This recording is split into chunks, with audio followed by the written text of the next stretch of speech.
welcome everybody to a really cool lecture I'm actually really excited about. I can't take credit for the idea of inviting Sean to speak for Conjunctio. It just hadn't even occurred to me because we don't really hear Sean talk about astrology very much, even though we hear him talk so eloquently and wonderfully about so many things. This was something that I really just hadn't thought of or made the connection to, and it was Matt Switzer who suggested it. And once he said it, it all just kind of came together, and I thought, what a perfect sort of way to kind of let Sean showcase some thoughts that maybe don't always get a chance to be showcased. So that was kind of the whole idea, and I'm really excited to see what you've got for us, and I think that's all. Thanks again. This is almost the last Conjunctio lecture. We have one guest appearance next week on Thursday night by a traveling shamanic astrologer who just sort of happened upon us, so that should be interesting. I think it's in the same room. It is 7:30 next Thursday. So if you guys want to come to that, it promises to be awesome as well. That's all. Do you want this? Or what do I for asking questions?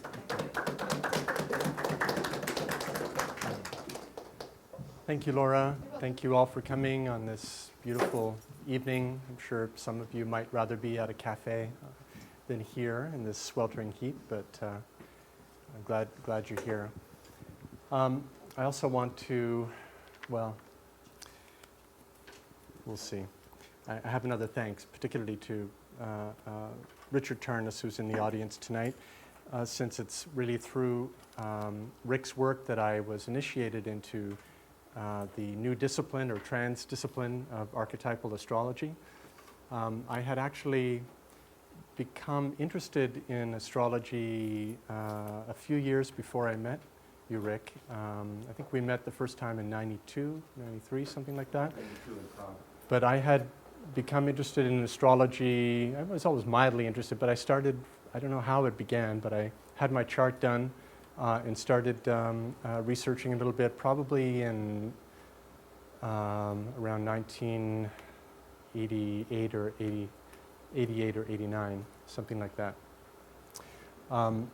But it was really not until I did a weekend workshop at Esalen with Rick prior to coming to the California Institute of Integral Studies, before I knew even that I would be coming here.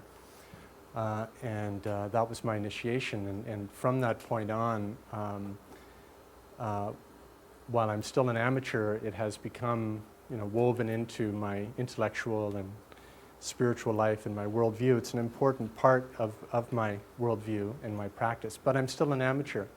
So I beg your indulgence. I know there are many experts in the audience, and I'm looking forward to some lively discussion and insights from all of you. So the starting point for what I want to explore with you tonight, which is always a starting point for anything I have to offer to the public, to my students, is really our moment, our collective moment here on this planet, and wondering how we can better understand it, how we can situate ourselves, and hopefully have a better chance at moving forward in a creative way with all of the challenges we're facing. So, I won't go through the litany of our challenges, but I will share with you what for me has become a very helpful way of characterizing our moment, and that is by thinking of a tension between two very related concepts that I draw from Joanna Macy's work. Two terms. The first one is the great unraveling. So one way of characterizing our moment is that we are in a time of a great unraveling. To begin with, the unraveling of really the fabric of life on the planet. It sounds extreme, but it's true. We are in the beginning phases, quickly accelerating phases of the sixth mass extinction of species. Right? The last time that happened was 65 million years ago. The ocean ecosystems are on the verge of collapse with the death of the coral. I said I wouldn't go through this litany, but the oceans are dying, the forests are almost gone. Climate change, we're hearing more and more about, of course. So the biosphere, inconceivably, the biosphere itself is starting to unravel. Now, of course, there are human suffering. There's vast human suffering on a planetary scale going on as well. There always has been, but it is, at unparalleled levels now, and which will be aggravated, of course, as the biosphere continues to unravel. At the same time, however, we're in the midst of a great turning, what Joanna Macy and others call a great turning. A great turning from industrial growth society, which has brought the biosphere to the point of its own unraveling. A great turning from that to the possibility, at least, of a life-sustaining society. Many things have to happen. Many things are starting to happen, including a shift from fossil fuels to renewable, locally accessible energy connected by smart grids and so on. This is happening. New forms of social interaction through the collaborative commons, reforms in law. Many of these things are happening. They need to happen.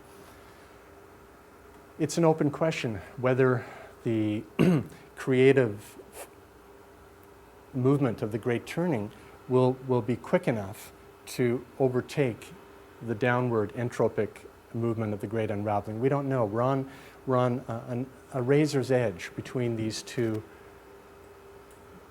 gyres or spirals. I think of William Butler Yeats's poem, The Second Coming, which I actually have there. I could read it to you, but it's a bit depressing. I won't read it. Look it up. Okay, so that's our moment. So one question is then, what can archetypal astrology, what can archetypal astrology tell us about our moment? This is something that I've thought about, and I want to explore with you tonight. So, prior to my interest in archetypal astrology and astrology in general, I had already been a long-time student of another discipline, which we could call the philosophy of history, and which in our communities here in philosophy, cosmology, and consciousness, we like to refer to as the evolution of consciousness, as a discipline, or as another trans-discipline. So it draws from philosophy, but it also draws from psychology, transpersonal psychology, particularly Jung, Stanislav Grof, Ken Wilber, others, Jean Gebser. There are several people writing in the area of the evolution of consciousness. Sri Aurobindo is a great figure who made major contributions to the philosophy of history and the evolution of consciousness. So I was already steeped in that tradition. And at a certain point, I became aware of an interesting tension between the overall drift of philosophies of history, and particularly the evolution of consciousness, which sees the human project and history in the cosmos as having a definite beginning, a directional flow, and towards some kind of goal or end, right? That's how the evolution of consciousness is usually structured. Whereas traditional astrology, at least, is based upon the eternally recurring cycles of the planets and of the seasons. Right? So we have motions, but they're eternally recurring motions. And if you look at traditional astrology, at least ancient astrology, there's no sense of evolution, no sense of an evolution of consciousness. There is the conviction that the patterns in the heavens mysteriously mirror events on Earth, both in individual and collective lives. And ancient astrology studied in great detail with profound insight these relationships. But there wasn't a sense of the evolution of consciousness, primarily because that insight into evolution and history had to await significant mutations from the ancient period into the modern before that could arise. Now, archetypal astrology, which was founded by Richard Tarnas, and is now a lively, growing new trans-discipline centered around Rick's work, but other people's work as well that is starting to emerge. And I'm sure you're familiar with it, but if you're not, and to our viewers on YouTube, hopefully there will be many, many viewers, I encourage you to check out Archi, the Journal of Archetypal Cosmology. It's the first journal online journal that represents the state-of-the-art research and the foundational principles of this new transdiscipline of archetypal cosmology. Now, archetypal cosmology is, along with being a new form of astrology, is also a theory and practice of the evolution of consciousness. But this isn't always obvious. It's not obvious in the term, first of all, archetypal cosmology. Well, it is if you think of cosmology and you realize that contemporary cosmology is in fact an evolutionary cosmology. At least the standard story of cosmology begins with the mysterious primal flaring forth of the Big Bang, and it traces a definite evolution of complexity up into our moment. So contemporary cosmology is an evolutionary cosmology. So if you remember that, then if you think of archetypal cosmology, you will know that it's an evolutionary astrology as well. Just a second, this heat.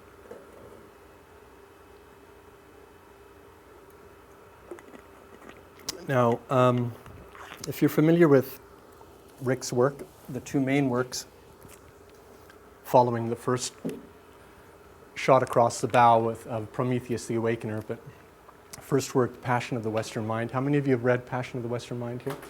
Okay, and those of you watching, if you haven't read Passion of the Western Mind, get it. It'll really enrich your life. So if you recall, Passion of the Western Mind does not deal explicitly with astrology. It traces the evolution of the Western mind from the Greeks and the ancients to our contemporary moment. And there's a clear, it embodies this structure of an evolutionary process that is evident in some of the key figures of philosophy of history and evolution of consciousness thinking, particularly the philosopher Hegel and the psychologist Jung, Carl Jung, also Stan Grof. But if you read The Passion of the Western Mind, you'll see that Hegel and Jung figure very prominently both in the text, as does Grof, and in the overall structure of the narrative. Okay? So clearly Passion of the Western Mind is, among other things, a text in the evolution of consciousness and the philosophy of history. Cosmos and Psyche appeared 2006, that's right. But the gestation was long and the conception went way back. Now, in Cosmos and Psyche, subtitled Intimations of a New Worldview, with the on one surface reading, you might be struck with the impression that this is all about cycles, because there's such detailed information and interpretation revolving around a series of archetypal planetary cycles going through vast stretches of time, particularly the last 2,500 years. However, there is also a clear structure for the evolution of consciousness in Cosmos and Psyche, which I'll get to later once we get to the slides. I guess the first point I want to make is that archetypal astrology and archetypal cosmology is a theory and practice of the evolution of consciousness. This is something that I think deserves to be underlined. And one way of characterizing the novelty or the distinctive quality of archetypal cosmology, archetypal astrology, in contrast to previous astrologies, is to think of basically a three-phase evolution of astrology, from ancient or classical astrology as the first phase. Second phase would be the very early modern Renaissance astrology. And then this third phase, which in our time is archetypal astrology in the form of archetypal cosmology.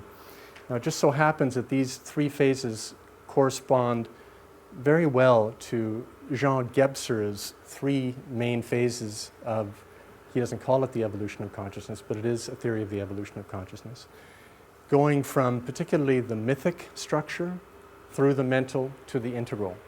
Okay? So the mythic structure is the worldview and form of consciousness that was basically in place from the beginnings of the historical period all the way until the birth of the modern period with the Copernican revolution. where you have a widespread flowering of a new structure of consciousness that Gebser calls the mental structure. Okay? Now, it's true that the mental structure has its roots further back in Greek philosophy and other sites, but it's not until after the birth of the modern period, and particularly the Copernican revolution, that you have the full flowering of the mental structure. It does begin, though, even a little bit before Copernicus, with the Renaissance, where you have a rebirth of astrology with Ficino and Pico della Mirandola and others, great Renaissance astrologers, going all the way into especially the Elizabethan period with 17th century astrologers. Now, for Gebser, I can't write it. I guess I could write it down just so you have it if there is chalk. Thanks. Just so you can remember this. So mythic. There's also the magical, but the magical structure, goes way back from human origins all the way to the beginnings of the historical period with the invention of writing. Okay. Now, Gebser also distinguishes between what he calls the efficient and the deficient forms of each structure. I'll only talk about the deficient mental, which he calls the rational. And by rational, you can think of rationalistic, reductive. So the modern period, after the birth of the modern period in the Renaissance, eventually this mental structure devolves into a deficient form that we will come to associate with what many people now call the Cartesian-Newtonian paradigm, techno-industrial society, where we move from the efficient mental intuition of meaning in the cosmos revealed through sacred geometry, let's say, to the Cartesian grid, which we can now use to manipulate and control matter. Okay, that's the movement from the efficient mental to the deficient mental, or the rational. And it's during the ascendancy of this deficient mental or rational in the 18th century that traditional astrology, both ancient or mythic and Renaissance or early mental astrology, gets severely criticized and successively demoted to the fringes of Western culture. Okay. Now, so what I'm suggesting is that with our own age, there's Gebser talked about a new mutation of consciousness, a new structure that he called the integral, and he took this term from Sri Aurobindo. And of course, here we are at the California Institute of Integral Studies, which is the flagship institution of higher learning and culture, at least in this part of the world, for the cultivation and exploration of the integral structure. There are many ways of thinking of the integral, but one way of thinking of the integral is by overcoming the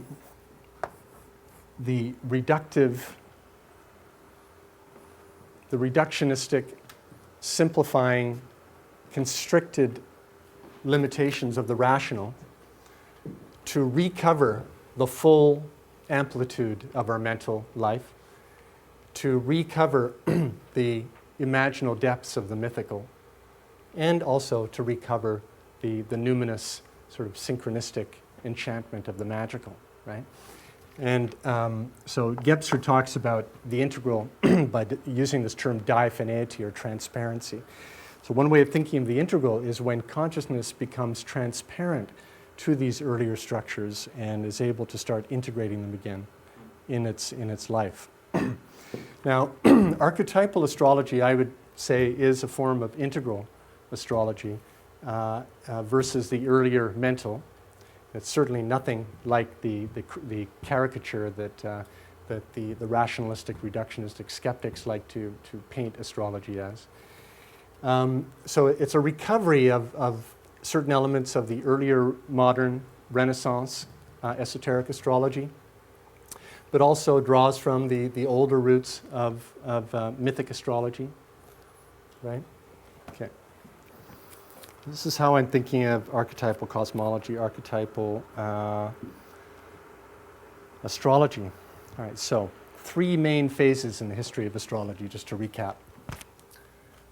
Mythic, mental, and now the integral. This is where we are.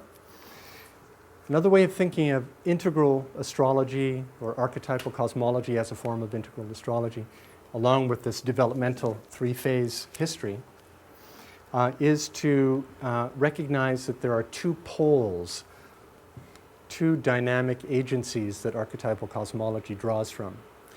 First of all, there is the traditional central intuition of the world soul, the Anima Mundi.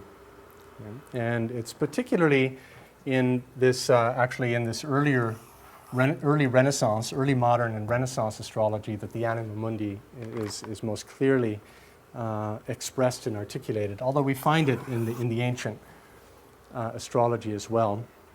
The soul of the world. It's an imaginal concept, it's a spiritual, intuitive experience, namely that the cosmos, the world that we live in, is enchanted, is ensouled, that there is an intrinsic meaning that manifests through symbol, through mysterious connections, most especially the connections of above and below. Right? That's how the mysterious connection, the most primal and important manifestation of this enchantment is the mysterious connection of above and below. And somehow the world soul is connected to that. But we can think of the world soul or the Anima Mundi also as the realm of the archetypes in Jungian terms, the realm of the collective unconscious or the archetypes. Okay. Now, archetypal astrology, you might think, is exclusively, somehow, it's not exclusive, despite the term archetypal astrology, is not exclusively bound to the Anima Mundi, however. There's a second dimension that is new relative to earlier astrologies. And that is a recognition that along with the world soul in whom we sort of have our being, there is something, there's something else that the philosopher Hegel called the Weltgeist, the world spirit, the spirit of the world. Now the Weltgeist, or spirit of the world, so we're dealing with a soul-spirit relationship here. The soul of the world, the Anima Mundi, is the realm of the archetypes. The spirit of the world is the realm of history and time. Now we can go to our first slide. So here's one image of the Weltgeist circa 1970 from the cover of the Moody Blues album, A Question of Balance. It's dated, but there's also a certain resonance with our own times. If you know the Moody Blues, if you know this album, if you know this song, A Question of Balance, you'll feel the resonances with our own time. A world in crisis, a kind of great unraveling happening, it's the man who's behind it all. But there's also all sorts of stuff going on here. If we go to the next slide, this is just a snapshot from the Weltgeist, or the spirit of the world, in our own times, recent times, from the Occupy movement.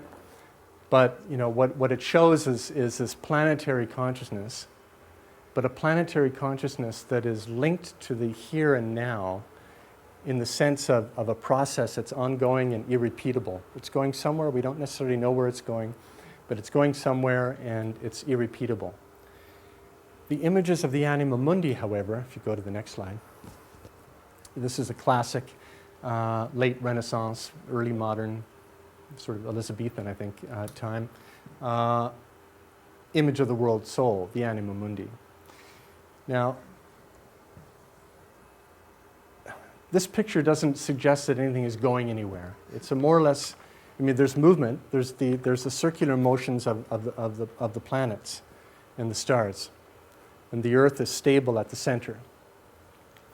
And the insight is that the Anima Mundi provides the link of meaning between the otherwise ignorant toolmaker human here at the bottom and the great mystery above. Right? But this will give you a sense of the difference between the world spirit, the Weltgeist, and the Anima Mundi. So,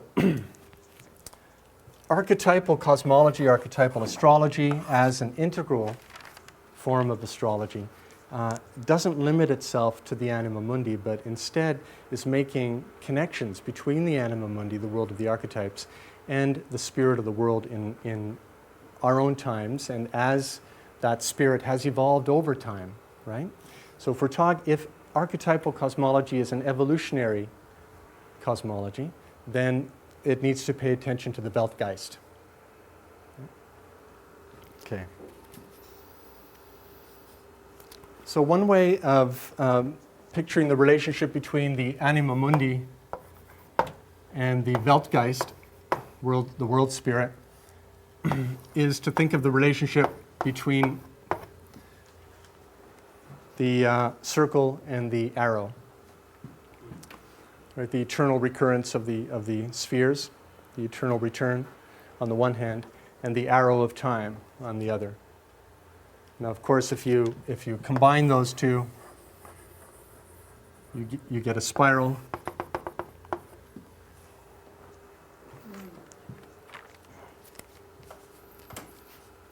Okay, next slide. This is another way that I like to situate what we're up to when we're doing integral, at least in the philosophy, cosmology, and consciousness program, and what I think archetypal astrology, cosmology is a wonderful embodiment of. This is a quote from a manuscript, a fragment manuscript that was discovered in Hegel's papers. It was written in Hegel's hand. Some earlier scholars thought it was written by Schelling. Hegel, Schelling, and Hölderlin were three buddies in the theological seminary in Stuttgart in the end of the 18th century. So this is right after the French Revolution. During the French Revolution, they were really fired up with the Weltgeist, the spirit of the times, the spirit of the world at the time. And they probably collaborated on this manifesto. We only have a fragment of it left. Most Hegel scholars now believe that Hegel was the author. He didn't only copy it down, that he was probably the author. We don't know for sure, but the consensus among Hegel scholars is that it was Hegel. This line, monotheism of reason and the heart, polytheism of the imagination and art. That is what we need, right? First, I will speak about an idea here which, as far as I know, has never occurred to anyone's mind. We must have a new mythology. This mythology, must, however, stand in the service of ideas. It must become a mythology of reason. A mythology of reason. Okay? So it's a similar polarity here we're doing. Mythology, reason.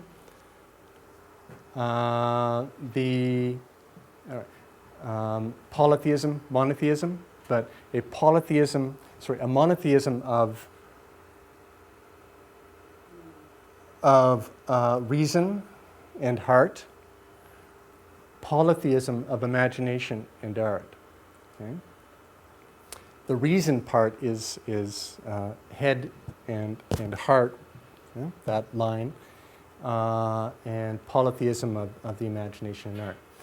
Until we make ideas or concepts aesthetic, until we can embody them symbolically, that is mythological, they hold no interest for the masses, for the people.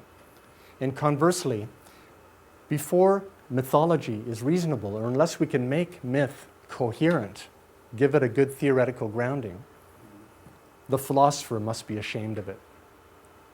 Right? Thus, finally, the enlightened and unenlightened, or the high culture and the popular culture, must shake hands. Mythology must become philosophical, and the people reasonable, and philosophy must become mythological in order to make philosophy sensual. Isn't that brilliant? It's so beautiful. These are I think Schelling at the time was, I don't know if he was 17 or 18. Hegel was like 24. I'm not sure. They're all very young. Okay, so if you can just sum this up by a new mythology of reason, or this beautiful line, monotheism of the head and heart, polytheism of the imagination and art. Well, that is exactly what I think archetypal astrology, archetypal cosmology does, and is beautifully embodied, particularly in Rick's work.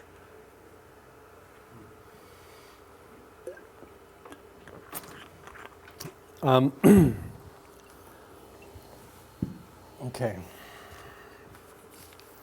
So next slide. Let's go to the next slide. So here, pardon the graininess of the image. This is a medieval image of the Virgin Mary in the classic pose of Isis and her son, Horus. So Mary sort of took over that symbolic form from Isis, but brought something radically new at the same time. So we might say that Mary became the cultural embodiment in the West of the Anima Mundi, but actually that's not quite right, because she is more as Isis is, or Sophia, is more the Anima Cosmi, is the womb of the cosmos itself, and perhaps even the womb of something that mysteriously embraces the cosmos. Next image. Here we see that same statue. It's called a Vierge ouvrante, or an opening virgin, which were fairly common at this point in the Middle Ages, but they're hard to find now.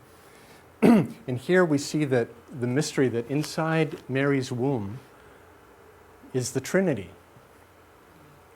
In fact, it's the whole mystery, the mandalic mystery of the birth, death, and resurrection of the Christ, which was to become the founding myth of what would become Western European culture, itself the crucible out of which the modern period, the planetary era, emerged. Okay?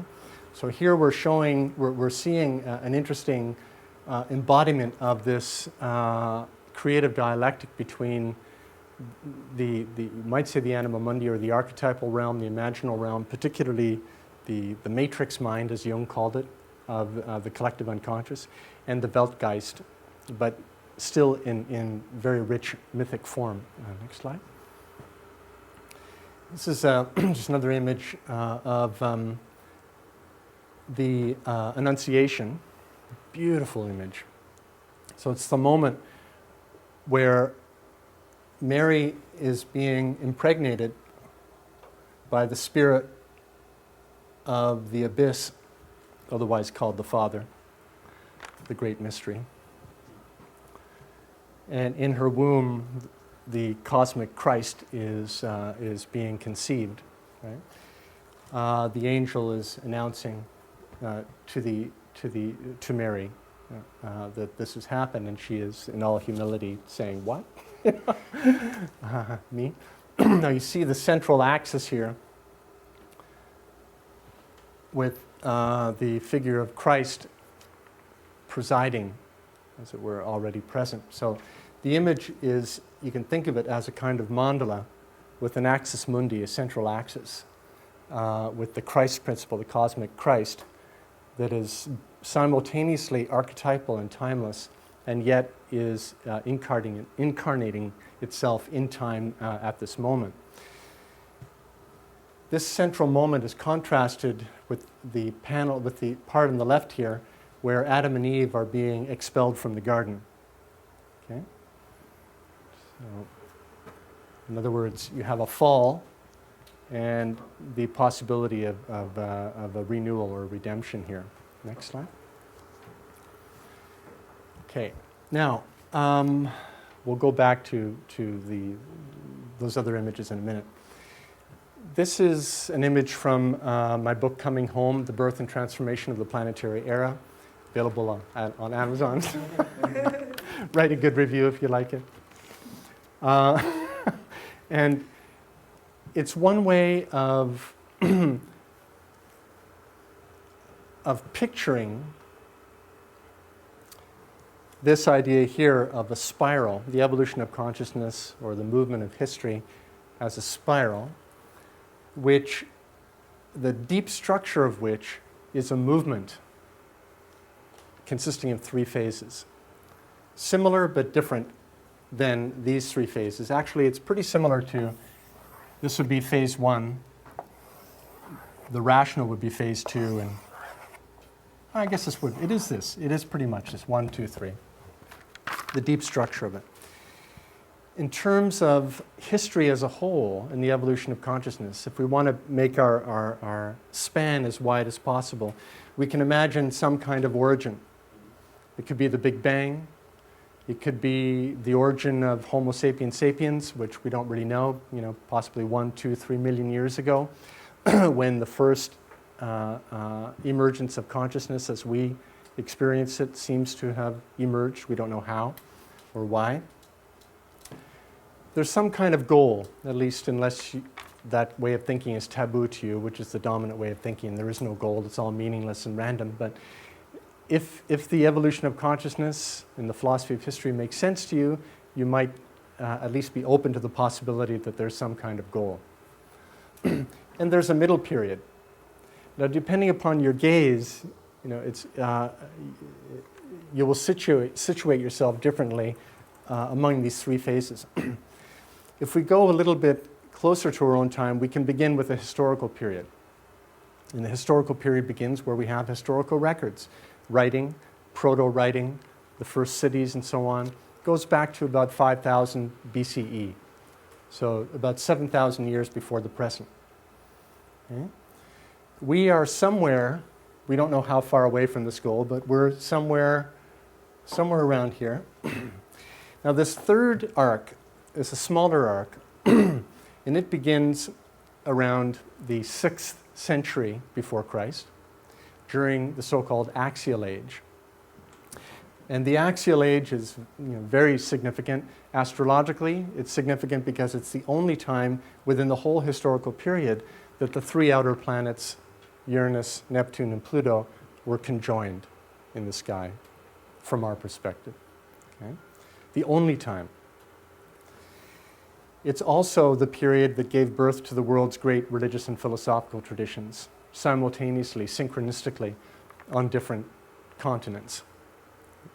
Buddha, Mahavira, Lao Tzu, Socrates, Confucius, the Jewish prophets, and others. It's a very mysterious period. Okay. Next slide. Okay. This gives you a sense of the deep structure of this evolution of consciousness that you find in Hegel, you find it in Jung, you find it in Owen Barfield, in Rudolf Steiner, in Gebser, in Wilbur, in my writings, in Rick's writings, in Joseph Campbell. You find it everywhere. In fact, Joseph Campbell referred to this 3-phase pattern as the myth of myths, or at least the deep structure of all myths. He called it the monomyth, also the hero's journey. So Joseph Campbell took this sequence from anthropological research around rites of passage and noticed that heroes' journeys and many mythic cycles the world over have this pattern of separation from the known and the familiar, an initiation, which usually involves some kind of near-death experience or trials and transformation, and then a return, but a return not to the beginning as you were, but a return with something different has happened. You could think of any number of heroes and heroines to exemplify that pattern. Now, I believe Campbell is right, but I also believe that this monomythic, the pattern of the monomyth, is an expression of something more fundamental, a deeper pattern, a more fundamental pattern, as I call it, which Hegel was the first one really to outline in great detail. And it's a pattern that we can characterize as a movement from an initial identity through a differentiation into otherness, and then the emergence of a new identity that has somehow grown or been transformed by that encounter with otherness. So this movement from identity through difference to new identity seems to be the deep structure, in fact, of all developmental processes. Wherever there is development or evolution, wherever there is true growth and life and evolution, you will find this pattern at various levels of complexity and organization. You find it in Jung, for instance, with the movement from the unconscious, identification with the archetypes, through the differentiation of the ego, the individual ego, and through the individuation process, the gradual birthing of the true self. So that's the fundamental pattern. Okay, next slide, thanks. Here we find the fundamental pattern as embodied in what became the great code, as William Blake called it, of Western culture. Embodied in the Bible, where we have the initial identity of Adam and Eve, perfect in the garden, perfect, happy, but relatively unconscious, because they didn't even know that they were different sexes, for instance. It was only after eating of the knowledge of the tree of the knowledge of good and evil that they started to hide themselves, to be ashamed of their difference, right? And then we had the expulsion from the garden, as we saw in that earlier phase, that earlier picture. This is the center of the whole middle phase, where in the Christian myth version of the Great Code, we have the simultaneous full expression of difference in death. Right? So the initial divine identity paradoxically dies. God dies on the cross. However, in this story, that death is followed by a resurrection. And it's this mystery of birth, death, and resurrection that becomes the central organizing symbol for Western medieval culture, and out of which the modern period is going to emerge. Now, here we have an intimation of the third moment. It's the risen Christ, it's the heavenly Jerusalem, it's where everything has been gathered back into the arms of the divine. Next please. This is a contemporary representation of the same great code: perfection of the garden, death or difference, the miracle of redemption, and then a restoration at the end. Next slide. This is from Hieronymus Bosch, the famous Garden of Earthly Delights, which I encourage you to explore online. There's some high-resolution images of it. You know, they're just the most surreal, beautiful, and chilling at the same time details. But here we have the garden, Adam and Eve, and Christ in the middle, right? The masculine and the feminine as being actually the two sides of the original archetypal human, which is represented by Christ in the garden. Here we have the middle phase, which is actually the Garden of Earthly Delights, which is the world that we are in, where all sorts of crazy things are going on. Okay. Now, interestingly, for the third phase here, we don't have the true third phase of the restoration. What we have is an apocalyptic image of what seems to be a kind of prophetic anticipation of the potential of what can arise out of the pathological tendencies in this middle phase. And particularly if you think of the Great Unraveling, this is a really evocative image of the Great Unraveling that we are increasingly finding ourselves in, with war, violence, destruction, and it was painted almost 500 years ago.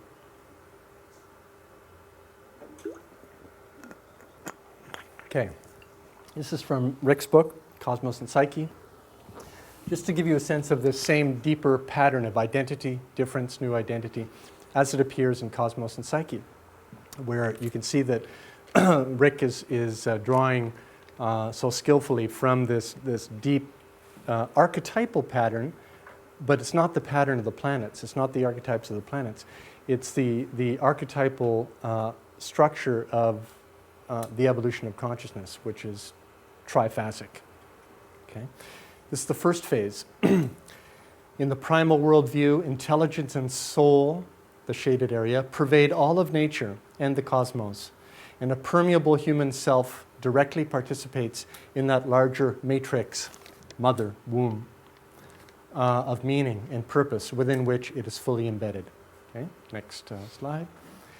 Here we have the axial mutation. Remember that earlier slide where the axial age? Well, something very significant happens here where consciousness differentiates itself by intuiting a relationship to a universal, transcendent reference of meaning. Call it God or the Tao or Buddha mind. There are many ways of calling it. And it's that gives possible for the first time in the human experience the idea of a universal ethics, of a ground for good moral behavior, as well as many other things like the birth of philosophy, art, civilization as we know it, post-axial phase. Next slide.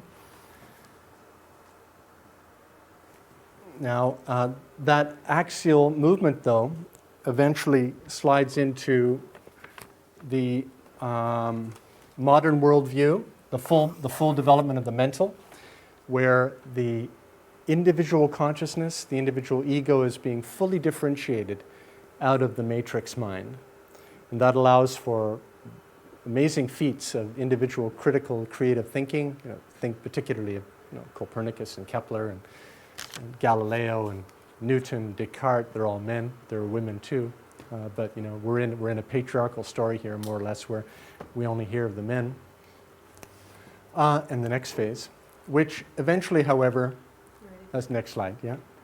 Which eventually, however, leads to this deficient mental, Gebser's rational, where in the late modern, post-Copernican, post-Nietzschean cosmos, the human self exists as an infinitesimal and peripheral island of meaning and spiritual aspiration in a vast, purposeless universe, signifying nothing except what the human self creates. Sound familiar? Well, that's the world that sort of leads to Bosch's apocalyptic vision of the decimation of the biosphere, of global apartheid, of treating human beings and life itself as nothing but a collection of objects to be dominated, bought, and sold. Okay? It's a late modern view. So this is the second moment in that three-phase process gone to its pathological extreme. So it's important to differentiate the efficient and the deficient, or the healthy and the pathological manifestations of the second phase. Now, without the second phase, we may be happy swimming in the matrix mind, but we don't have a clear vision of our individual differences, and certainly we can't have the wonders of science, we can't understand the history of the cosmos, we can't have things like human rights, all sorts of wonderful, valuable things that you need the differentiating mind in order to achieve. However, that mental structure can go pathological into the rationalistic, materialistic, reductive mind, particularly when it's co-opted by the greed of global capitalism. Come in. So, when you combine the technocratic, reductive, rationalistic intellect with the insatiable greed of capitalism, what you get is the great unraveling. Okay? So, now, Rick, you don't have an image of the full third phase in your book. Yeah, It's hard. I've tried to picture how I could draw it, and I wish I. Do you want to try to draw it up here? Or Sure. Yeah, okay. I got it on On a stick? a stick, but it's upstairs in the TCC office. Well, if you don't mind doing a little cameo here for just so we can have an image of the third phase, which will be getting us, hopefully out of this impasse, and what archetypal cosmology and integral modes of thought are trying to embody. Well, what I do is to take the images there that you've just shown of the primal, and then the axial with the sense of the transcendent, that lifts up meaning and value to a higher dimension, but that helps differentiate the self, which helps make possible the modern with its highly distinct Cartesian self separate from the world. So there's a kind of movement there. And then this last one that you're showing there is kind of what I would regard as the first stage of the postmodern, the great unraveling. You've got just this little speck of meaning-seeking dust in the vast cosmic void. So this is the great descent, you know, the great unraveling into the deep unconscious, into the vast cosmic void, etc. But this is where the transformation takes place as well. This is where Jung is, and Nietzsche, and multiculturalism, feminism, opening up to just so many things as we're doing here. And then this is where the intimations of something more starts coming in, and there's so much that could be drawn in here in terms of the recursive, you know, nature of our worldview, you know, how you Participatory. Yeah.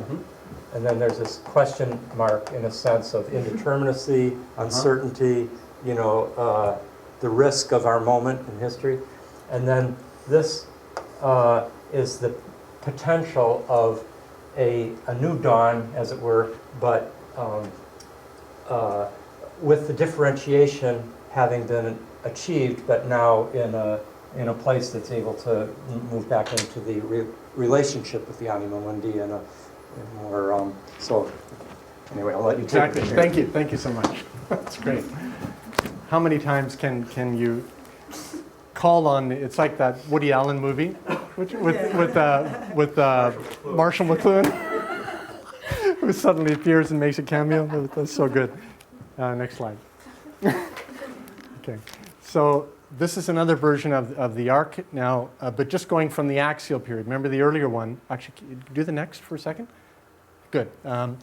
Here's the earlier one where you know the largest possible arc from the mysterious origin. Then you have a more recent one starting with the historical period, but for our purposes, we're starting with the triple conjunction of Uranus, Neptune, Pluto around in the 6th century BCE. So, okay, then you can go back. Good. So starting here, going to the possibility of what some people are calling a second axial age, which is our own time, that you know remains to be seen whether it will be realized or not. But there are certainly intimations that we are witnessing a possible second axial age with interreligious dialogue, with the emergence of new religious forms that incorporate elements that have been lost and repressed and so on, but now centered, unlike the first axial age where you know, the Buddha didn't know that Lao Tzu existed, Socrates didn't know that Mahavira existed, and so on. So there were all these synchronistic but still isolated epiphanies of a relationship to a transcendent divine principle that could give meaning to the cosmos. The second axial period that we're in now is planetary in scope, as the first one was, but now everybody can know that the other is experiencing it at the same time too. So there's a kind of there's a collective emergence, a conscious collective emergence in the second axial period, which distinguishes it from the first axial, okay? So, but we have the first axial as the starting point identity, giving birth to the modern period. And it's a longer story. You'll have to read my book to find out how that happens. But it does happen, for better or worse, through the Christian version of the axial. You know, it didn't come out of Taoism, didn't come out of Hinduism. The modern period came out of the Christian version of it. Okay? Now, what we find, though, on closer inspection is that there are several of these sort of fractal moments of pulses of the evolution of consciousness that reproduce the triphasic movement.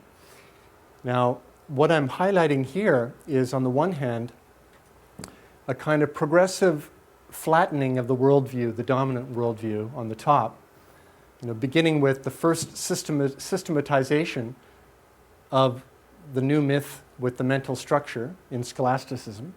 So where you have this brilliant creative coming together of the mythic image of the Christ and of the Virgin and of the biblical Great Code with the Greek logos, and it gives you scholastic philosophy and theology.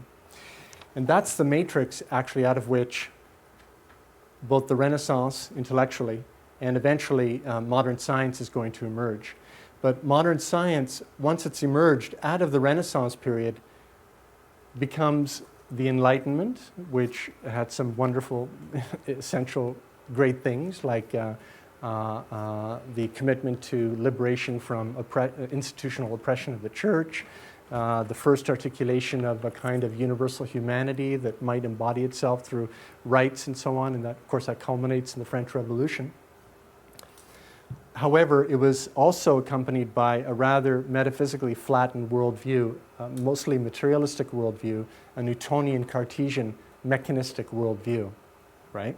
And it's during this period that the older astrologies, both the Renaissance and the ancient astrologies, got jettisoned and went underground. Okay?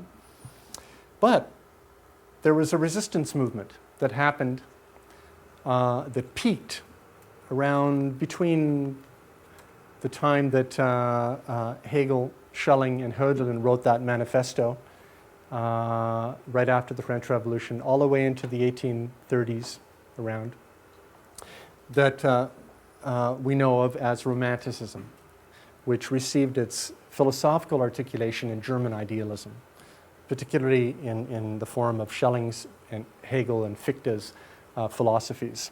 Okay? So that was the first kind of countercultural protest. And it coincided with a very rare configuration of the three outer planets, a grand trine of Uranus, Neptune, and Pluto that lasted roughly from 1765 to 1777. Rick points out in Cosmos and Psyche that three very important figures were all born with this grand trine: Hegel, Beethoven, and Napoleon. And I actually have their charts here. I'm just taking longer than I thought it would take. If we have time, we can look at their charts after. You can see how the interesting differences between these three people. They all have the grand trine, but with some differences that synchronistically reflect the differences in personality and cultural achievements of Hegel, Beethoven, and Napoleon. But all three, were born at that grand trine right around here and gave birth to world-transforming, world-historical movements in philosophy, in art, and in politics, right? It was Napoleon who brought actually the push of the Enlightenment drive for freedom that eventually toppled many of the earlier states in Europe and led to a whole reformation of law and so on, brought the modern state into being, actually, at that time. It was also at this time that the theory of evolution, of consciousness, the first form of the theory of evolution, which was a cosmic evolution of consciousness view that you find in Schelling and Hegel, was born. And that later got flattened into the materialistic, mechanistic, Darwinian, and then later neo-Darwinian view of evolution during the so-called New Enlightenment of the 19th century. Okay? But that dominant we're getting kind of a downward trend in the dominant worldviews from the 18th century Enlightenment. From the 18th century Enlightenment, I can turn this off. I can through my pocket. I know I've done it. There it goes. Good. From the 18th century Enlightenment to the 19th century, what von Baumer, the historian of ideas, calls the New Enlightenment, associated with positivism, with a really sort of mind-numbing, mind-absent, brutal materialism, the New Enlightenment of the 19th century. But that, again, has a very interesting countercultural trend that flourishes particularly around the threshold of the 19th and the 20th centuries, where we see the birth of psychoanalysis with Freud and Jung, Nietzsche right before that, where revolution in the arts, particularly in painting, with impressionism in painting, with the birth of modern music, with the birth of the modern novel, all kinds of social experiments in terms of cooperative, free living, and so on that we would later associate with the 60s, flourishes at around this threshold. But it goes under also, and we have the long stretch of the world wars and the rise of what Theodore Roszak called the technocracy in his book. I think it was The Birth of a Counterculture, but maybe it was in his later book, Where the Wasteland Ends, that he described this dominant sort of trend and worldview of most of the 20th century as a technocracy, which again, however, experienced a major counterpush in the 60s, where we saw, the flourishing of so many things, including an interest in Asian philosophies, esotericism, in the expansion of consciousness, particularly through psychedelic drugs, in liberation of sexual relations, experimentations with gender, with living arrangements, with resistance to the technocracy, to the industrial military complex, with the protests against Vietnam and so on. So much happened in the 60s as a resistance to this dominant trend. But of course, the 60s went under also. I remember it well. It was around 1973, in fact, that it just, something happened. The Weltgeist, the spirit of the world, shifted. And we were in a different world. The world literally changed. Okay. Now, and we had the emergence of the new right. Now you see that some people might say, well, this seems to be very American-focused, North American-focused. It's Western, it's European, then it gets sort of American-focused with the new right. Well, for one reason, what I'm tracing here is actually the Weltgeist, the movement of the world spirit. And the United States becomes the dominant player in the superpowers. If we take Russia, between Russia and the United States through the middle of the 20th century, they basically divided the world between them. They both shared, they're both leaders in the technocracy, right? But we know that what happens is, the American version seems to win with the collapse of the Soviet Empire, and we have the rise of the new right, the neocons. Now there is a brief, not as obvious, not as widespread, not as vigorous resistance that I remember right around the time of the fall of the Berlin Wall in the very early 90s, which is, I think, early 90s was when was PCC founded? 93, 94. So right at the end of this brief flowering, it's actually, those of you might realize this is around the Uranus-Neptune conjunction. There is the birth, a kind of full maturation of transpersonal psychology with, it had begun earlier, but there were these massive conferences in transpersonal psychology, women's spirituality, eco-psychology, the World Wide Web, obviously, is a big thing, the Hubble telescope. There's all kinds of wondrous things that gave some hope that something new might emerge.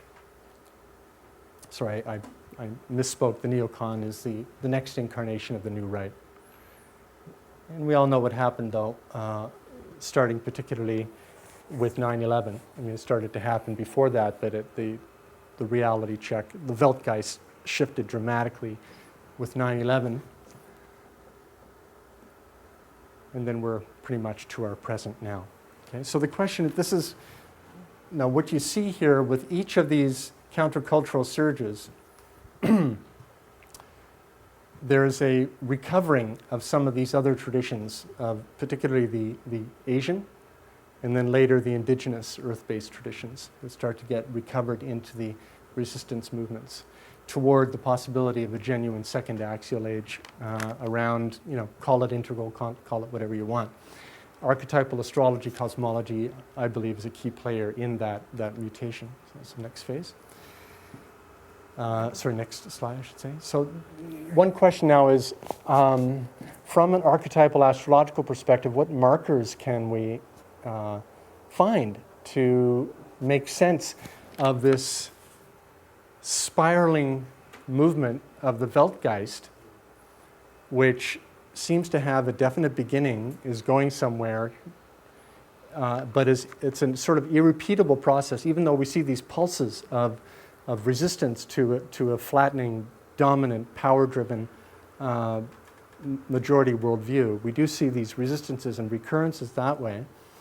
But the question is, can we gain further insight from the astrological archetypal perspective? I've already argued, and hopefully you've seen, that the archetypal astrological perspective incorporates the same triphasic structure that has organized my own thinking. So it's there, but it brings something else. It brings the planetary archetypal perspective. So what is the relationship?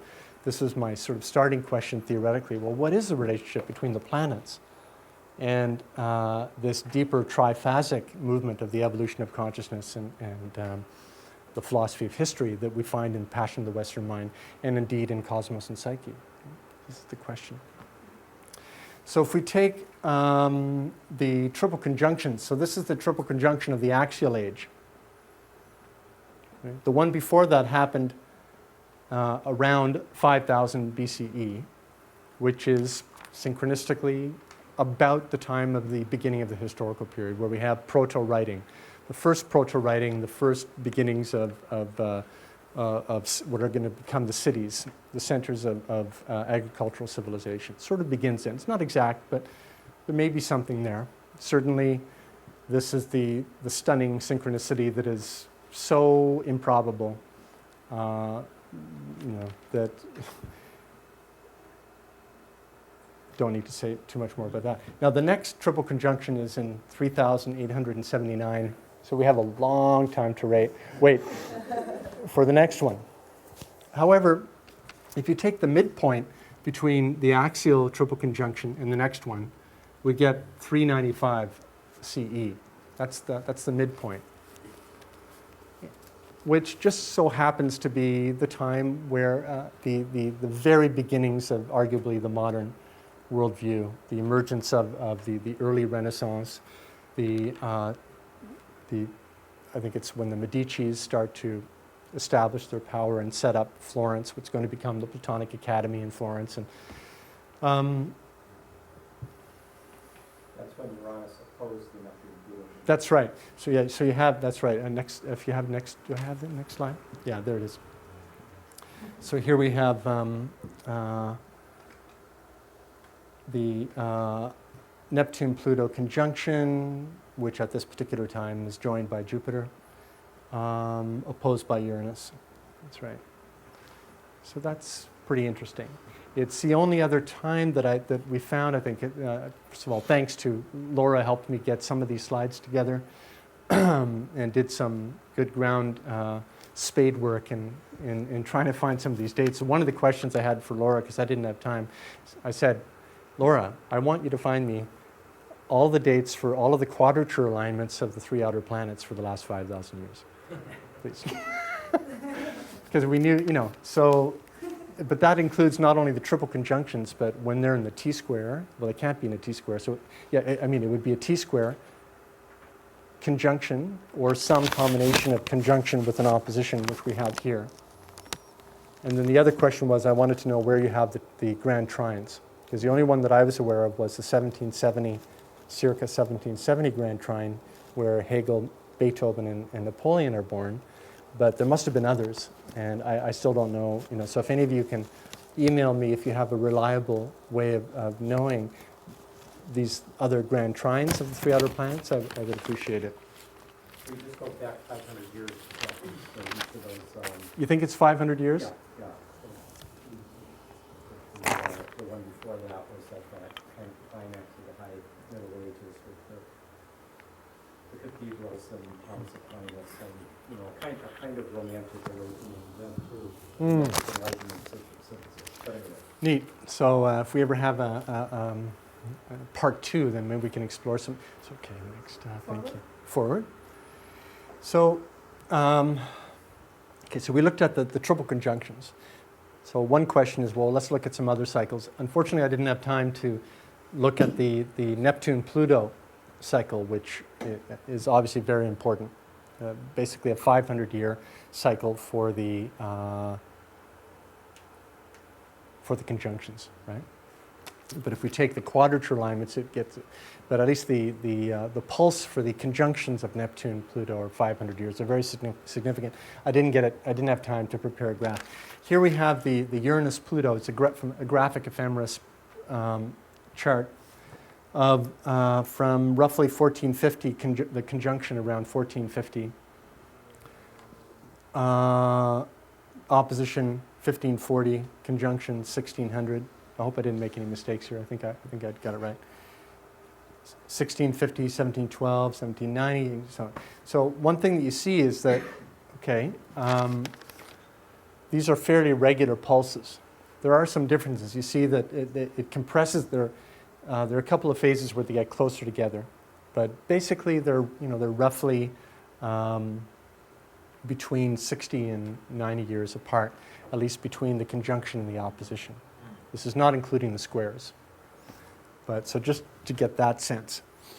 Now, one thing to pay attention to is, okay, if we begin here 1450, you might say, well, what was going on around 1450?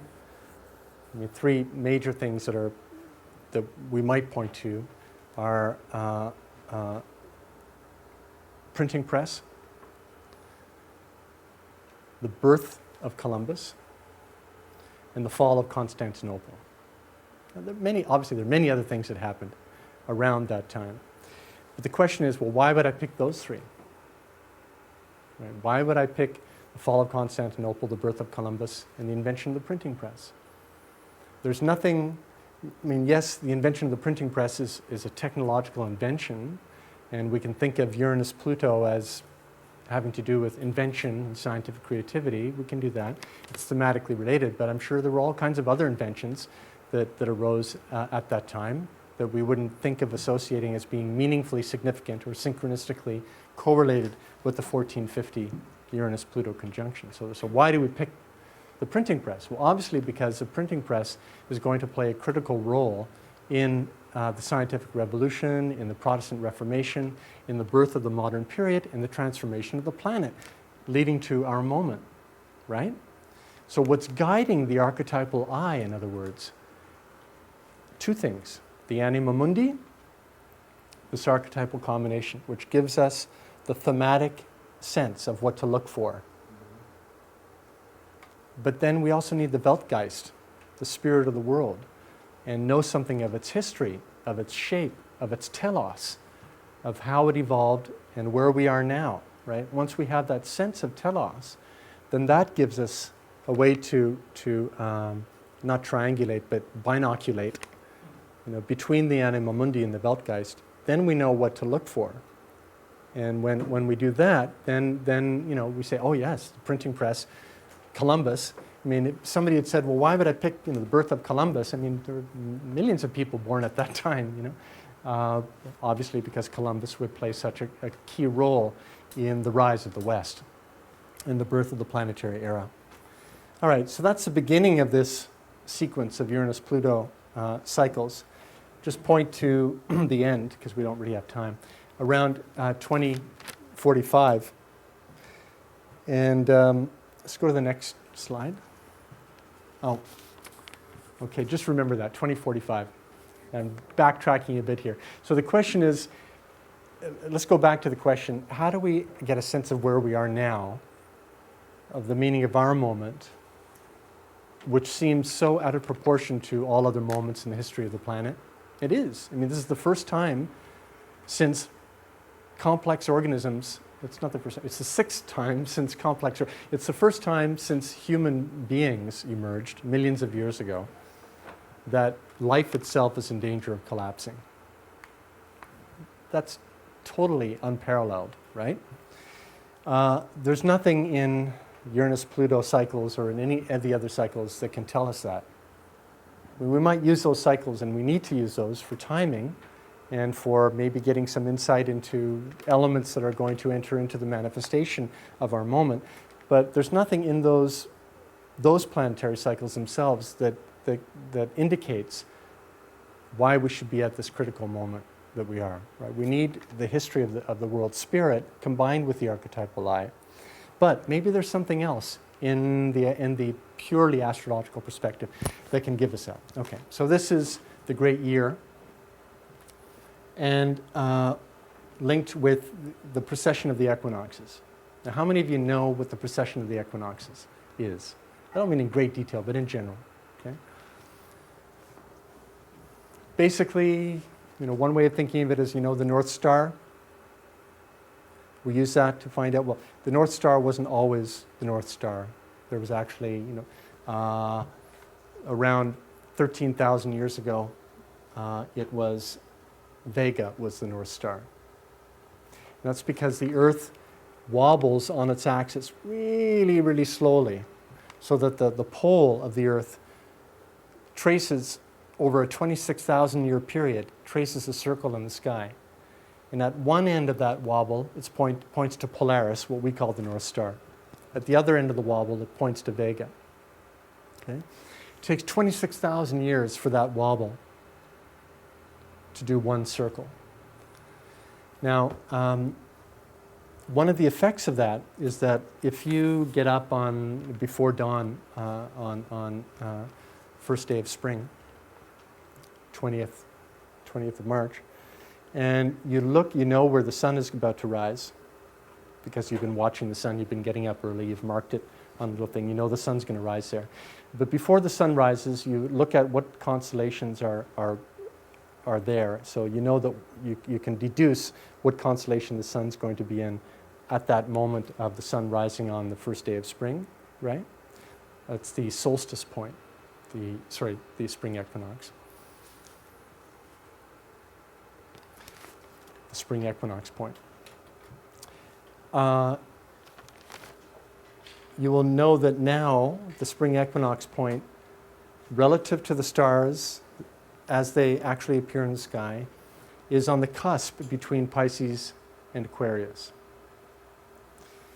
2,000 years ago, it was on the cusp between Aries and Pisces. And so the spring point migrates as a result of this wobble. Now, the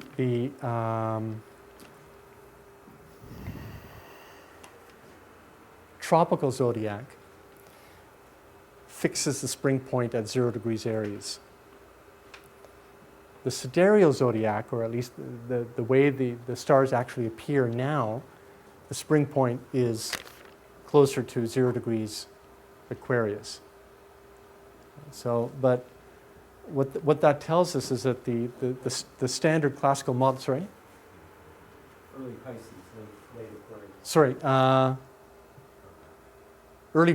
early Pisces, late Aquarius, that's right. It's on that cusp between Pisces and Aquarius. But 0 degrees Aries is here. It moves right? backwards. It moves backwards, I know it moves backwards, but what I'm saying is that by saying that the spring point in the tropical zodiac is 0 degrees Aries, right? No, 0 degrees Aries is on the left side. Here? Yeah. Right. Oh, right. Okay, Then 0 degrees Aries. 29 Pisces is right next to it. Oh, that's right. Thank you. 0 degrees Aries. That's right. Okay. So, well, that's only 30 degrees away. That's right. That's 2,000 years. 2,000 years, or 2,200 or whatever, something like that. 2,200. That's right. Okay, good. Thank you for clarifying that for me. It's always confusing me. So, this is cited as evidence by the skeptics that astrology doesn't work, et cetera, et cetera. We won't get into that debate here. The main thing is that many astrologers use this great year as pointing to something seemingly significant, namely that we're on a cusp of the signs that marks our moment. Okay? That seems to be significant. However, if we go to the next slide, this is the precessional great year, roughly 26,000 years. We see that is a repeating cycle every 26,000 years. So does that mean that there was a mass extinction 26,000 years ago? Or that, the biosphere was unraveling? No, obviously. So there's something unique to our moment. So once again, the cycle by itself, even when we go beyond the outer planetary cycles to the large precessional cycle, doesn't give us all the information we need. It gives us something we need, but it doesn't give us all that we need. We need to combine the strictly archetypal or Anima Mundi eye with the Weltgeist eye. But it does point out something interesting. This is today. If we go half a cycle, half a precessional cycle back, we're roughly 11,000 BCE, which is the beginning of the current geological age, which is coming to an end, the Holocene. It was at about this time that the last glaciation ended, and that soon after it was possible to start the beginnings of agriculture, and within a few thousand years found the first cities and so on, right at the quadrature alignment. So this is interesting. If you take the precessional cycle with now as a referent, the opposition is the end of the last ice age, beginning of the Holocene. The quadrature is roughly the beginning of the historical period. So that's significant. I mean, it's not exact, but it seems meaningful to me. Okay, next slide. Some people have pointed to the so-called galactic alignment to say, okay, if the precessional cycle is something that happens every 26,000 years, we can point to these signs maybe to get a sense of difference between Pisces and Aquarius but still there's nothing in the difference between Pisces and Aquarius that gives us a great unraveling or the great turning of our moment. But some people said, well, centered around 2000 or maybe 2012 was this galactic alignment. And this shows the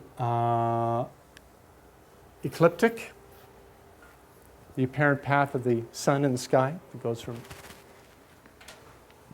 sunrise to sunset. That's the ecliptic. This, I believe, is a celestial equator. So picture the equator around the Earth projected into the heavens. That's that line. This line is the galactic equator. So picture the equator, the belt, the equator going around the Milky Way. Now it so happens that centered around 2000, roughly 15, 20 years on either side of 2000, around a 60-degree orb, these three lines coincided for the first time in 13,000 years. So the last time they coincided like that was at the beginning of the Holocene. That's pretty interesting, right? So there's something going on there next. This just gives another indication. Here's where it was. See, view from Earth, the solstice points. So basically, it's the solstice points coinciding with galactic center. Next. So that happened. It's still happening. We're still in it. It started to happen maybe around 1985, and it's going on till around 2015, depending on what orb you use. But it was more or less exact around 2000. Okay. Now this is something else to try to get a sense using the three outer planets. And it's something that occurred to me when I was working with Frank Poletti, a recent doctor from the Philosophy, Cosmology, and Consciousness program, who wrote a really fascinating study of the archetypal significance of Neptune in relationship to the Weltgeist, to the world spirit. And his hypothesis, Frank Poletti's, is that the three outer planets, which were discovered in 1781, 1846, 1928, 30, around 1930. I don't know why I have 1928, 30 there. Midpoint? Or it's the end of the Neptune one. Oh, that's right. Thank you for reminding me.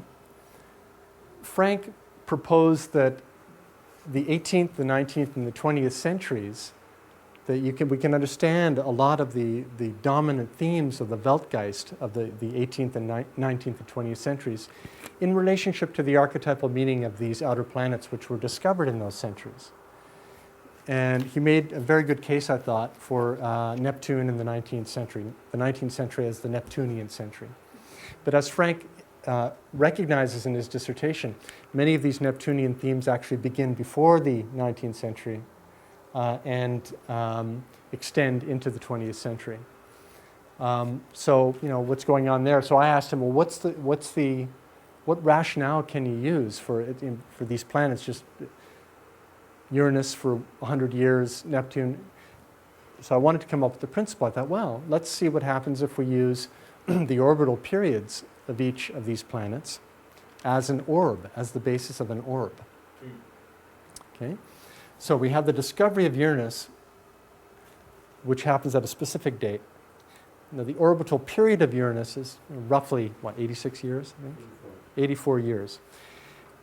Now, if we extend that around the discovery date, we get to, roughly 1740 to 1823, 24 as the maximum orb of cultural influence of Uranus. Similarly, if we take the orbital period of Neptune, which is 100 and... I can't tell now, it's roughly double, 160, it's roughly 160. 155, 160. We see that it begins right when Frank had to extend his argument into the later 18th century. So we see that it actually covers the latter part of the 18th century and it goes into the early 20th century.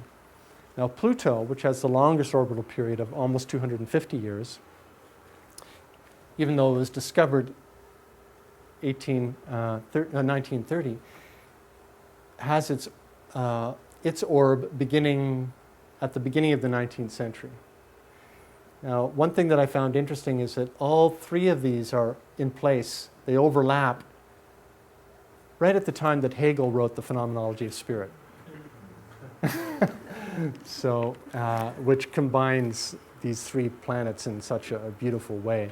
I mean, he traces the evolution of consciousness as the actualization of the spirit of freedom, Uranus. Shows that history is driven by this Plutonic drive, and shows also in his dialectical method the transparency between all historical and conceptual forms, which is really Neptunian. So he combines all three planets very well. This is just a proposal. There's nothing to base it on except that it makes sense intuitively. Well, the other thing that I found interesting is that the Pluto arc ends roughly at around the same time as, if you go to the, what do I have for the next slide? No, sorry, go back. It ends at, that's good, yeah, this is good. It ends roughly at the end of the current Uranus-Pluto cycle that we're in. So we're now at the Uranus square Pluto, right? 60s was the conjunction. The next quadrature alignment is a few years before there is when it's exact. So we do have some sort of synchronistic, at least, occurrence. Now, why might this date be significant? Well, it's significant because many of the United Nations scholars and environmentalists and so on are pointing to around 2045, 2050 as an absolute sort of endpoint for many trends that we're seeing, both in terms of having to do something about, if we don't do anything about climate change, in terms of irreversible change, but also there's technological trends in the transhumanist community, people who believe in the singularity of the possible convergence of renewable energy, nanotechnology, genetic engineering, and artificial intelligence somehow coming together around 2045, 2050. So there's something about here that is being pointed to as a threshold, but we don't know. Final slide, so we can have a discussion. One of Alex Gray's image that encapsulates much of our moment, the uncertainty between the great unraveling and the great turning, with an emerging planetary Gaian consciousness as our home in the web of life, that is dependent upon some kind of harmony between the solar and the lunar, which we don't have the masculine and feminine. I wish he had something with the masculine and the feminine here, but he doesn't. There's more that I could say, but I want to give time for discussion, so I'll just end it there. All right. I have no idea. Oh, there it is. Okay. So what do you think? There was a bell. Good. So, I mean, obviously, from my point of view, I'm you know, for me, I know I want to hear from everybody. Okay, let's hear from everybody. But at some point, I want to hear from you about, you know, what you're taking from this. Matt, can you microphone? Yeah. Sure. Yeah. Well, first of all, thank you. That was probably one of the clearest, all-encompassing presentations on astrology that I've seen, and it was great. I was curious. You traced the a lot of the modernity, I guess, to Christianity, and I was curious. I know.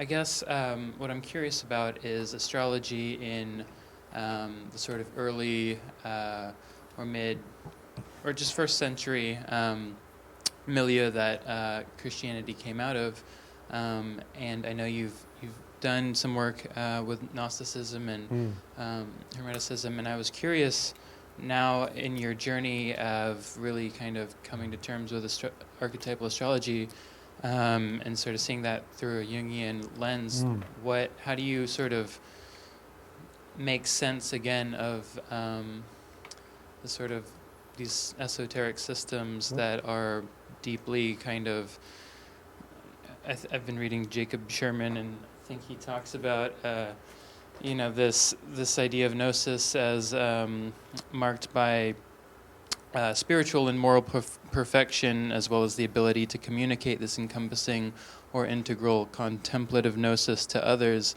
And I was just kind of wanting to have you talk about that. Yeah, great. Well, I mean, I who knows, but but there some thoughts. You know, initially there could be a tension between the Christian epiphany, and there is a tension between the Christian epiphany and classical or ancient astrology. In the ancient world, there's a clear tension because the astrology as a form of pietism or astral piety as a religion in the ancient world was characterized by an overwhelming sense of fate and fatalism.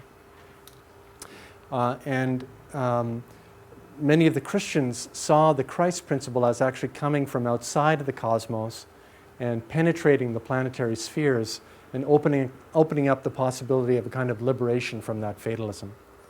So there is this tension in the early, the ancient Hellenistic period between classical ancient astrology and some of these mystery religions. But that tension gets worked and, you know, creatively worked and in some ways resolved once you start to imagine the Christ as a cosmic Christ. So, and the cosmos as in some sense being the body of Christ, right? So if the cosmos is the body of Christ, which it comes to be seen and felt as through the incarnational strand of Christianity, then there's no real tension between, there can't be a real tension between the movements of the planets and this liberational impulse. How could there be if the planets and the cosmos are the very body of Christ? But it still leaves the question of how do we, you know, where does free will fit in? What is the nature of the soul relative to these recurring cycles and so on? And that doesn't get worked out. You know, it doesn't get worked out theoretically or satisfactorily. I think it's only now that there's maybe the possibility of trying to work that out. One way of thinking about it would be to ask, if we're thinking archetypally, in archetypal astrology, when we think of the archetypes, we think of the planetary archetypes, and particularly, you know, especially the outer planets and Saturn. So if you're thinking of Stan Grof's model, for instance, of the perinatal process, which is a developmental evolutionary process, you know, Rick had this initial insight of the relationship between the Saturn and the three outer planets and the phases of the perinatal process, where you begin with the identity of Neptune, the Neptunian amniotic world. And then with the beginnings of the birth process, you have Saturn bringing in the principle of contraction. Then through the actual birth process and the journey through the birth canal, the Platonic struggle of life and death struggle, leading to actual birth, which is a Promethean Uranian moment. So that's one mapping of the planetary archetypes onto this developmental processual evolutionary structure of the four matrices. Because the four matrices are really just another version of the three phases, right? Initial phase of conception and gestation, birth, the birth process, and new identity of the neonate. Right? Those are the three phases. We can talk about four perinatal. So that's one way of mapping the two together. But the question remains, what is the archetype? Is there another archetype involved if it's not the archetype of those four planets? And the answer is yes. Stan and Rick talk about the archetype of birth or rebirth, or the death-rebirth archetype, which somehow includes these planets, but is more than them. Now, what would that be? Well, for a Christian, it's the Christ, it's the cosmic Christ, that is somehow mysteriously contained within the cosmic mother, the great mother, as we saw in that image of Mary, in whose womb the mystery of death and rebirth is taking place eternally, right? So we move then from the Anima Mundi that has the archetypes of the eternal recurring spheres to a world spirit that is processual, evolutionary, but which itself is contained within the cosmic womb. So that's one way of thinking of it. So depending upon your gaze or your level of resolution, you're either in with the four big planets, Saturn and the Trans-Saturnians, or you're focusing on the death-rebirth archetype, which has many forms. In the West, it embodied itself most characteristically in the Christ myth. Right? Or, if you're more Sophianic in your orientation, you can rest in the cosmic womb of the mother, of the great mother, where it's all happening. But where, which is, that's one way of doing it. But it depends on your theological taste, your intellectual, spiritual intuition, your imagination, which direction you go in. But I do think it's important to realize that we can't get the full work done in archetypal astrology by confining ourselves to the planets. The planets are essential, but the planets themselves are held within the womb, the cosmic womb of the Great Mother.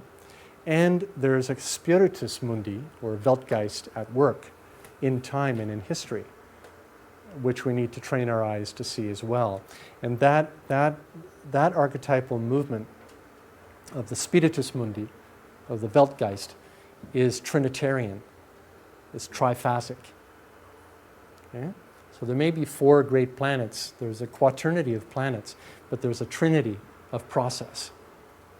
So this is how I would suggest that we need to work is by bringing together the Anima Mundi and the Weltgeist, the polytheism of the imagination and art, with the monotheism. It's actually a Trinitarian monotheism of the reason and the heart. That's how I do it. Does that make sense? Ken? I'm just wondering, what are some of your thoughts about the non-dual? I know it's in your personal practice and you have an interest in the non-dual aspect. Do you see all of this happening within the container, the ground of being, the one without the second? And do you see the re-emergence of this non-dual space within individuals on the planet as important in planetary transformation? I do, and I'm especially interested in I distinguish, I'm not the first to do so, Sri Aurobindo distinguishes between a sort of classical form of non-dualism that he associates with Shankara and Advaita Vedanta, sort of an unqualified non-dualism. He distinguishes that from his own articulation of non-dualism, which he says is an integral non-dualism, Purnadvaita. I'm more interested in an integral form of non-dualism, which I find in the West in people like Hegel and William Blake and Carl Jung, and where there is the intuition of wholeness in the one. However, that intuition is combined with a commitment to being in the world of time and embodiment and incarnation, where there is difference and process and life and death and movement of going somewhere together, we don't know where, right? So when you combine those two together, you get what Jung, following Nicholas of Cusa, called a weaving together of opposites, a complexio oppositorum. That's how Jung defines the self. So the self is non-dual in the sense that it's not torn apart by opposites, but it's not just an empty container. Yes, the mysterious ground that we can only name by obscuring is there, and call it what you will. The Tao that can be named is not the eternal Tao, and yet we have to name it. I like the Mother. That's my name. And more specifically, for me, it's usually Mary. But sometimes it's the Dharmakaya, of that aspect of the Buddha mind. So yes, it's a very real experience for me. It's very valuable. And I'm more attracted, though, to more integral forms of non-dualism that are able to hang out in the tension of opposites without getting ripped apart by them. Right? So the alternative is to get ripped apart by the opposites, or to zone out from the opposites into the one without a second.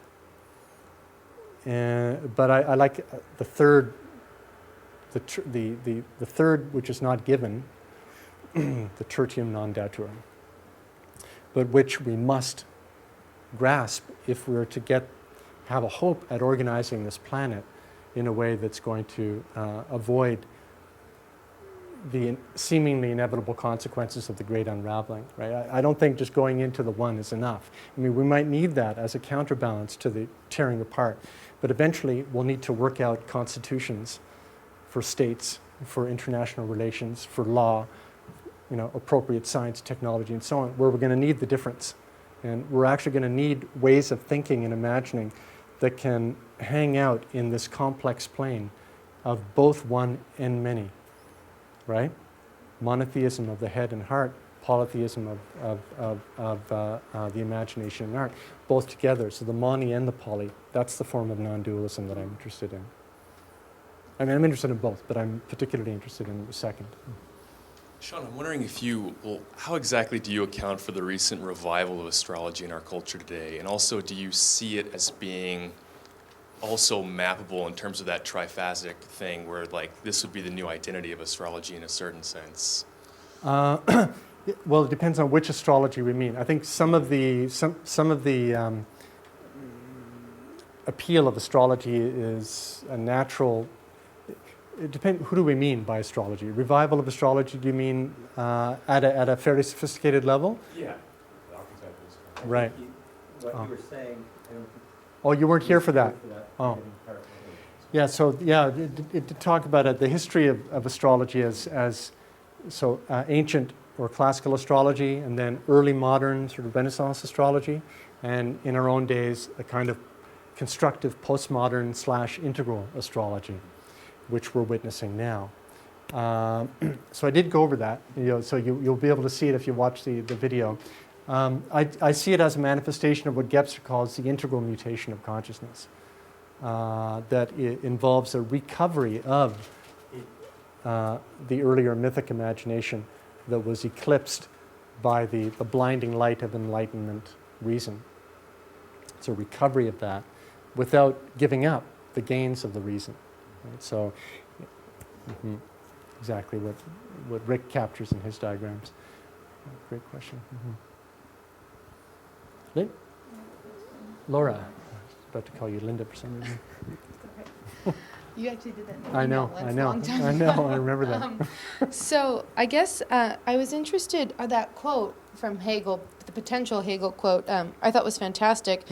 But it also kind of raises a question / concern / I don't know, sort of something that sits uncomfortably with me, where if he's suggesting that we take ideas and sort of bring them into a more mythological understanding, then to me that's just a return, because mythology was by no means just mythic. It had reason inside of it, and I think that originally it served very much that purpose that Hegel is suggesting it serve thousands of years later. Right. So one of my concerns, I guess, is when I think of the whole idea of the evolution of consciousness, I worry that we are retroactively deciding what consciousness was that long ago, when maybe we don't totally know. And so that's just something that always sort of sits a little funny with me, and I wonder, like, what do people talk about this, or what seems to be the consensus? How do we know for sure? Great question. I don't think we do know for sure. We can only make educated guesses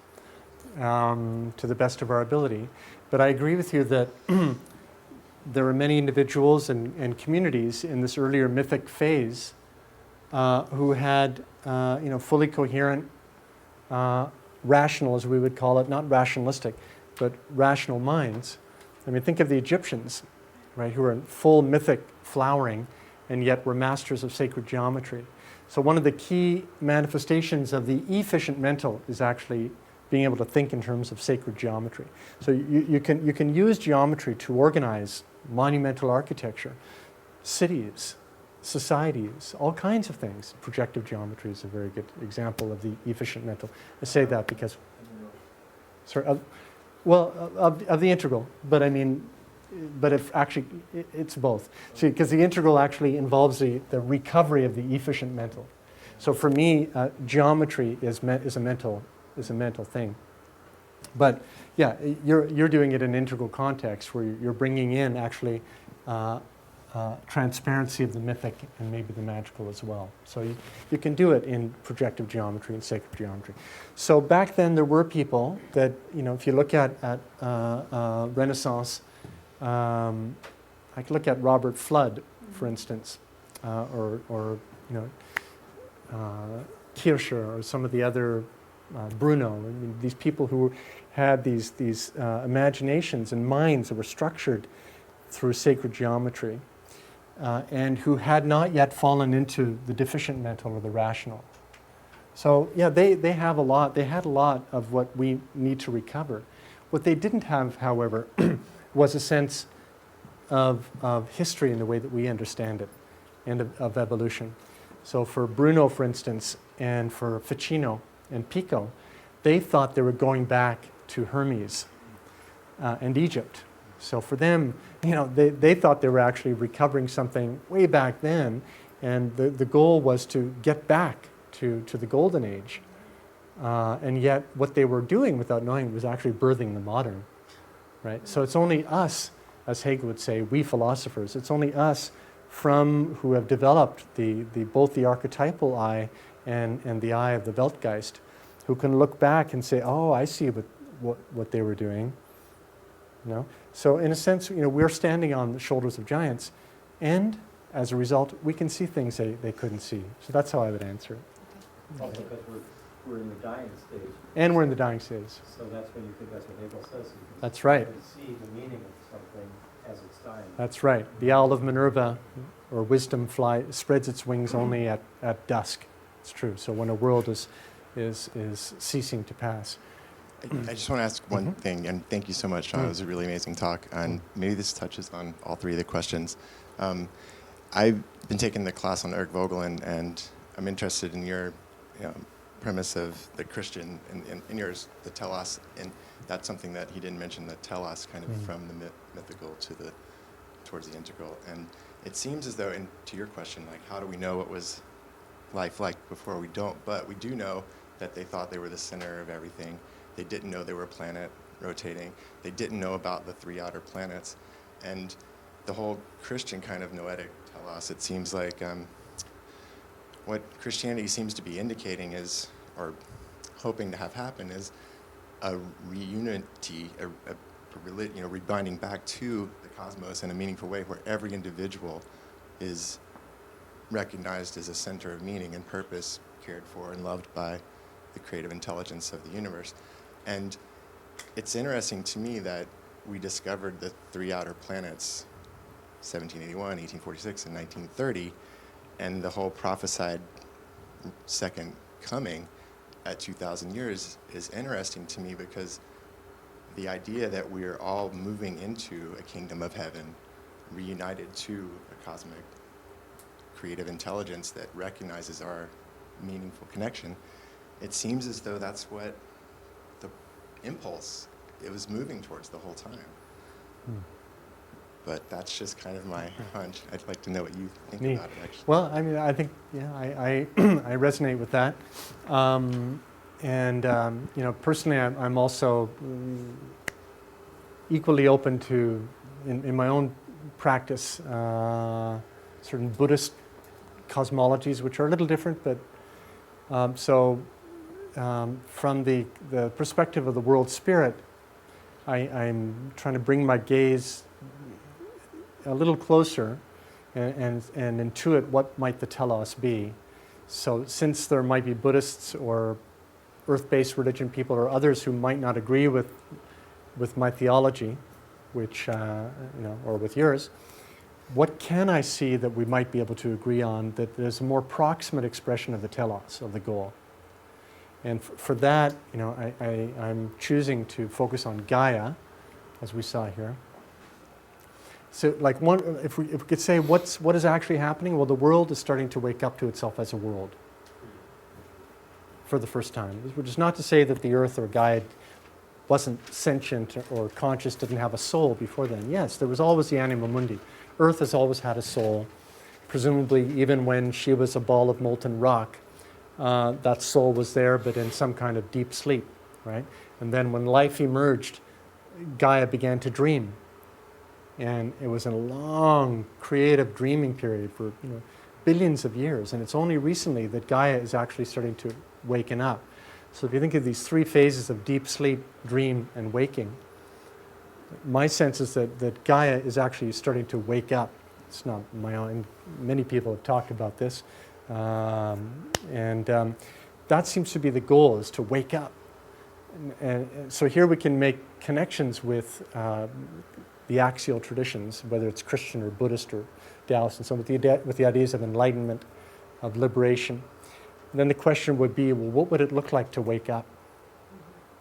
And the various traditions speak of wisdom and compassion, or insight and love, as the 2 key expressions.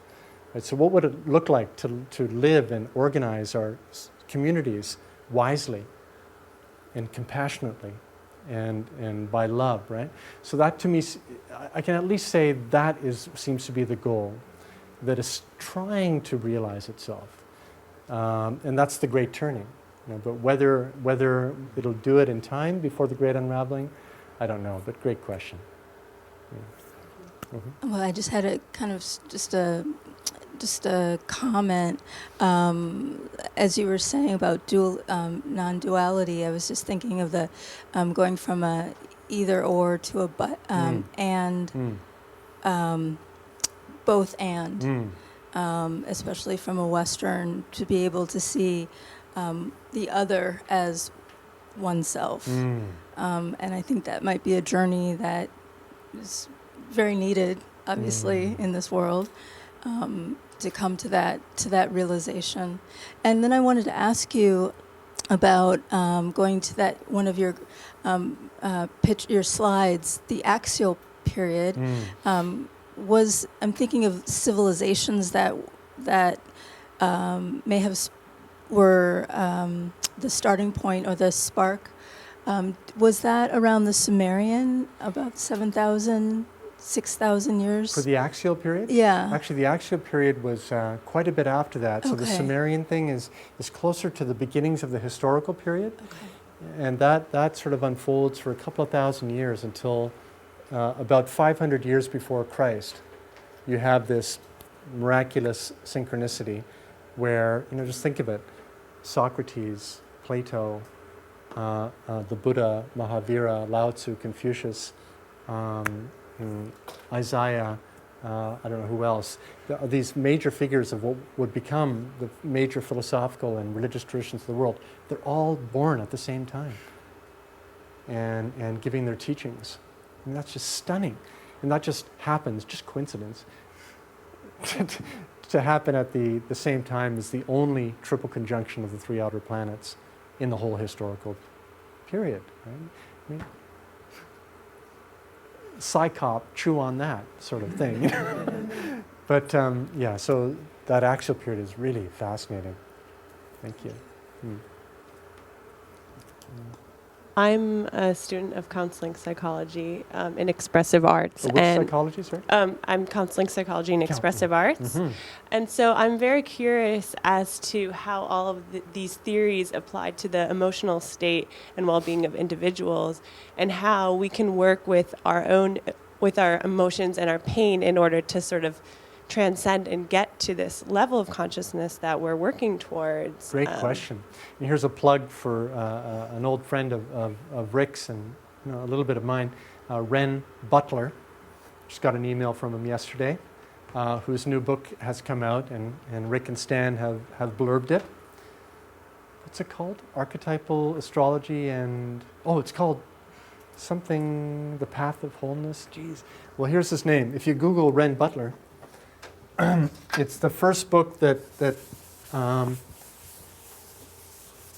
is kind of guide for therapists and people working with people in transformation, spiritual emergence, and so on, with archetypal astrology. 2 N's, right? Ren Butler. If you Google Ren Butler astrology wholeness, you'll get the book on Amazon. All the courses we do on Psyche and Cosmos with Stan Groff and have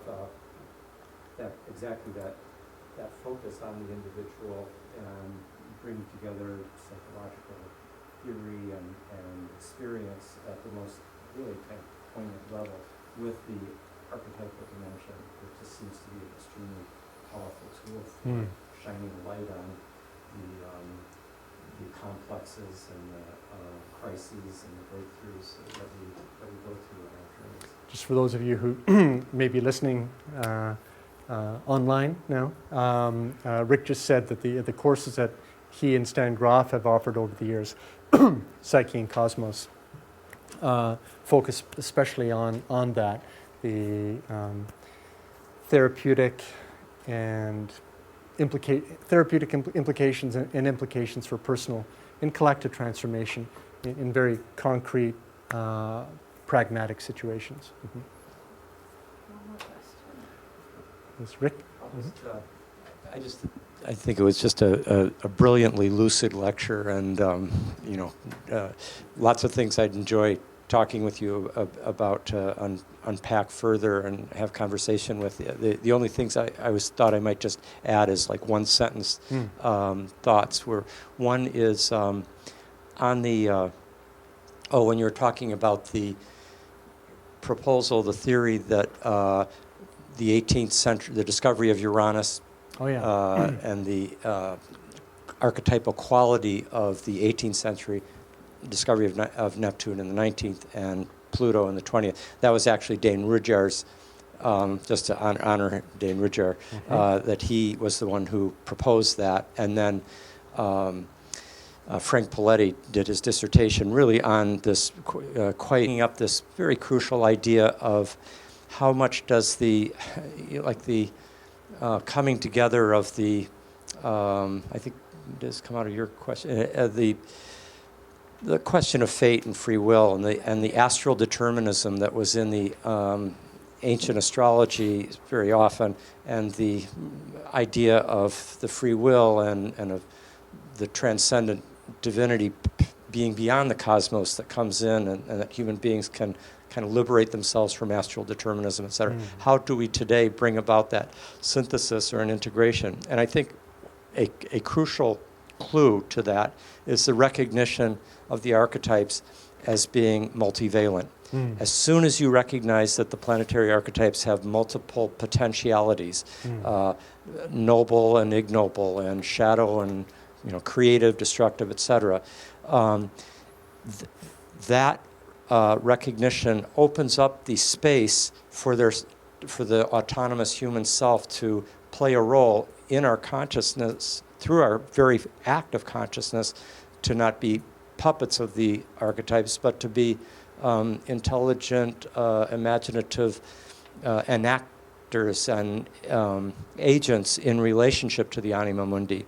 That's great. Which brings us back to your first overview of the kind of astrology that's emerging today is in some sense a kind of synthesis of the the earlier immersion in the Anima Mundi to a total differentiation from the Anima Mundi, even to the point of negating its existence as being maybe nothing more than the unconscious of human beings, and then now the recovery of the Anima Mundi, but also an establishment of a new relationship to the Anima Mundi that is in which we play a co-creative and responsible role in its unfolding. That's great, Rick. Thank you. Well, I think we're probably at time's end here with the heat and the lack of oxygen in here. I appreciate your patience to this point.